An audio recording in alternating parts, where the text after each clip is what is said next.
So hi friends, আজকে আমি ঘুম থেকে অনেক তাড়াতাড়ি উঠে গেছি। আজকে স্যাটারডে ছিল, স্কুল ছিল না। বাট ঘুম থেকে ওঠার পর জেনারেলি মুখটা খুব অয়েলি হয়ে গেছিলো। আমি ঝটপট করে চুলটাকে খুব সুন্দরভাবে একটু খোপা করে নিলাম, কারণ কি আমি মুখটা ধুতে চলেছিলাম। মুখ ধোয়ার সময় চুলটা মুখে পড়লে খুব একটা খারাপ একটা লাগে, চুল যাতে না ভেজে তার জন্যই আমি চুলটা আটকে নিলাম। এটা আমার ফেস, যেটা আমার ডক্টর প্রেসক্রাইব করেছিল। আমার মুখে বিশাল অ্যাকনে ছিল, বাট এখন অ্যাকনেটা তাও কমেছে এই ফেস ওয়াশটা ইউজ করে। তো আমি জেনারেলি সকালে, বিকেলে আর মাঝখানে যদি কোথাও যাই, বেরোই, তো তখন আমি মুখ চোখ ধুয়ে আমি সকালের জল খেয়ে নিলাম। সকালে উঠে জল খাওয়াটা খুবই নেসেসারি। এতে আমাদের যে ডাইজেস্টিভ সিস্টেমটা আছে ওটাও একদম পিওর ক্লিন থাকে, আর এতে আমাদের স্কিনেও এফেক্ট পড়ে। যত সকালে উঠে তাড়াতাড়ি জল খাওয়া হবে তত আমাদের স্কিনের গ্লোটাও বাড়বে। জল খেয়ে আমি ময়শ্চারাইজার লাগানো শুরু করলাম। ময়শ্চারাইজার খুবই ইম্পর্ট্যান্ট, আমার স্কিনটা oily as well as dry skin. তো ময়শ্চারাইজার ছাড়া আমার চলেই না। ময়শ্চারাইজার একদম না লাগালে আমার মুখ একদম ড্রাই হয়ে যায়। যদিও আমি সেরম কোনো ময়শ্চারাইজার ইউজ করি না। অ্যালোভেরা জেল আমার জন্য বেস্ট ময়শ্চারাইজার। এটা হাতে কেন, চুলে, দেন মুখে, পায়ে, সব জায়গায় লাগানো যাবে, আর খুবই সুটেবল, মানে কোনো সাইড এফেক্টসও নেই। তো দেন আমি তাড়াতাড়ি চুলটা বেঁধে আমার পড়ার জন্য প্রিপেয়ার হয়ে গেলাম, কারণ কি আমার সামনে এক্সাম আছে, আবার টার্মিনাল এক্সাম। তো আমি আমার অ্যাকাউন্ট সাবজেক্টের নতুন সিলেবাস আজকে স্টার্ট করলাম।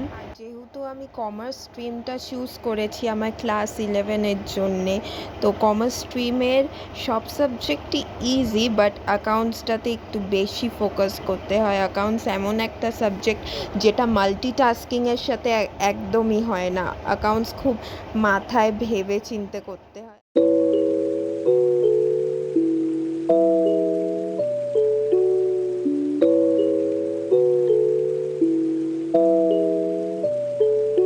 এটা হচ্ছে জার্নাল এন্ট্রি, যেটা হচ্ছে অ্যাকাউন্টসের একদম বেসিক। এর আগে কটা অ্যাকাউন্টিং টার্ম শিখতে হয় আমাদের, তারপর আমাদের জার্নাল এন্ট্রিটা করতে হয়। জার্নাল এন্ট্রি না করলে আমরা লেজার পারবো না, ক্যাশ বুকও পারবো না। এখানে এক একটা ক্যাশ ডিটেলস পুট করতে হয়, আর দেন আমাদের ক্যালকুলেট করতে হয়। সো আমার পড়া ফাইনালি হয়ে গেল, আর ভাইয়ের টিচারের কাছ থেকে ফোন চলে আসলো যে ভাইয়ের ক্রিকেট থেকে ছুটি হয়ে গেছে। তো আমি ভর দুপুরবেলা বেরিয়ে গেলাম। Then after a huge wait আমি ফাইনালি একটা ভালো টোটো পেলাম। টোটো করে যাচ্ছি ভাইকে আনতে। অ্যান্ড আমি পৌঁছে গেলাম। এখানেই আমার ভাই ওয়েট করছে আমার জন্যে মাঠের ভেতরে, ওখানেই। সো ভাই কোচকে বাই বললো, আর আমি ওকে নিয়ে চলে আসলাম।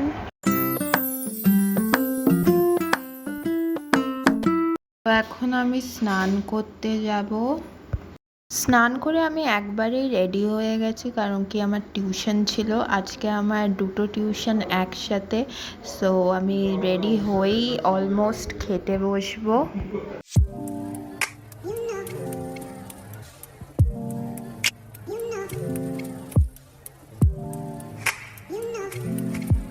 সো খাওয়া দাওয়া কমপ্লিট। এখন আমি আমার পড়তে যাওয়ার জন্য একটু রেডি হচ্ছি। আজকে একটু বেশি রেডি হচ্ছি, কারণ কি আজকে আমার মুডটা ভালো আছে। আর জেনারেলি আমি এত সাজি না, বাট আজকে একটু সাজলাম, ভালো লাগছে আমাকে। I am so happy after a long time, I don't know Y.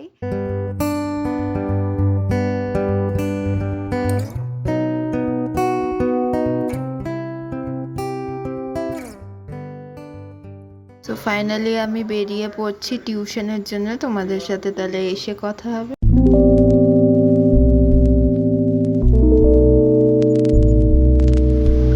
Finally after the huge study works আমি বাড়ি ফিরেছি। আজ আমি বিশাল টায়ার্ড, আমি বলে বোঝাতে পারবো না। দেন সারাদিনের এত প্রেশার রিলিফ করার জন্য জোজোর সাথে একটু খেলু করে নিলাম। ফাইনালি ডিনার বগেরা করে ফ্রেশ হয়ে আমি ঘুমোতে যাচ্ছি। So bye for now guys, see you in my next blog.